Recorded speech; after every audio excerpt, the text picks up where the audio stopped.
This is Group D. We're wet sanding the Ghia, as you can see behind me. We are taking sandpaper, folding it hamburger style, and then folding it in panini styles like so, so that we can use every piece of the sandpaper equally. We are required to sand the Ghia by putting our entire palm on top of the sandpaper and rubbing in circles, getting off the clear coat layer and a little bit of the paint layer so that the paint becomes a lighter color. What are we going to do to the Ghia once this is finished? Once it's done being wet sanded, we're going to soda blast it. But while wet sanding, you can see that Zane is constantly spraying down the car.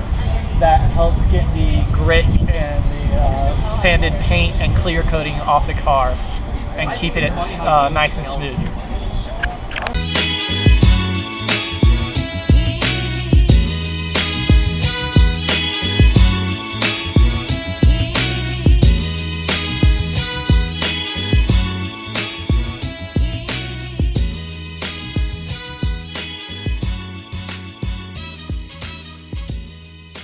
So as you saw earlier in the video, Group D sanded the Ghia body, and we spent about 2 hours wet sanding that with various grits of sandpaper.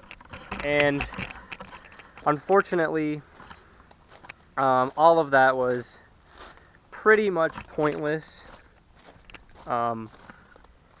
because this Ghia's had so many different paint jobs on it. I think Zane said about 6 or 7 paint jobs, and they're all done pretty poorly, and the paint just started completely flaking off. And so once we started soda blasting it, it just got down to bare metal, and so we're gonna have to take it down to bare metal and repaint it. So unfortunately, all of our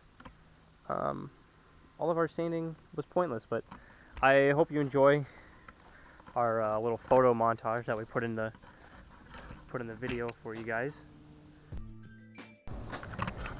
So this week, Emily, Jake, Sydney, and I, Group D, are working on the Ghia, and we also gave our hackbus presentation.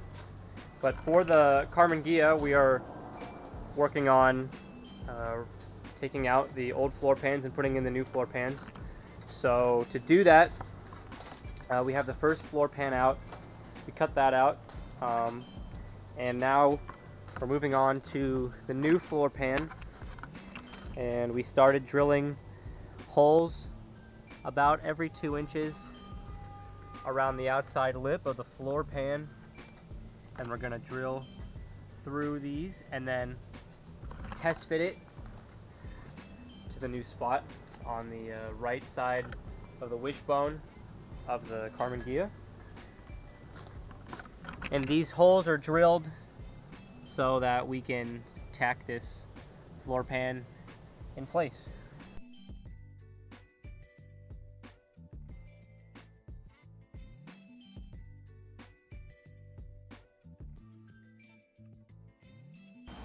So with this, I mean, there's the point I'm having to get to with this is that there is going to be a limit to what we're going to be able to do. And so right now I'm just kind of exploring, like, at what point do we be like, you know what, it's going to be good enough. This stuff just starts instantly like bubbling up. It's fun.